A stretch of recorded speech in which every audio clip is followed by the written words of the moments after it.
express the trigonometric ratios sin A and secant A and tan A in terms of cot A లో చెప్పమన్నాడు.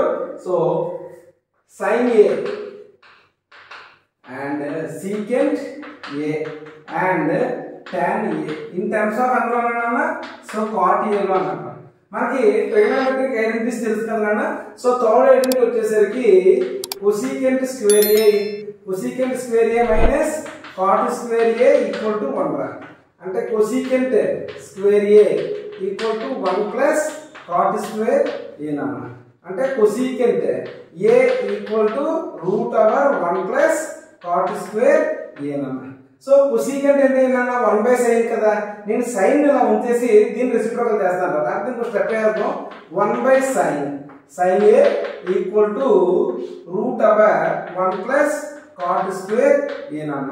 అంటే sin మనకు కావాలి. దీనికి రెసిప్రోకల్ చేస్తే దీనికి రెసిప్రోకల్ చేసుకుంటే సరిపోతుంది. అంటే sin A equal to 1 by root over 1 plus cot square A. సరిపోయినా. సో తర్వాత secant అన్నాను. secant కి మనకి tan కి ఒక ఐడెంటిటీ ఉందన్న. అదే ఏంట్రా. So secant square A minus tan square A equal to 1 రా. అంటే secant square A equal to 1 plus tan square A నాన్న. అన్న tan అంటే ఏంటన్నా 1 by cot కదా.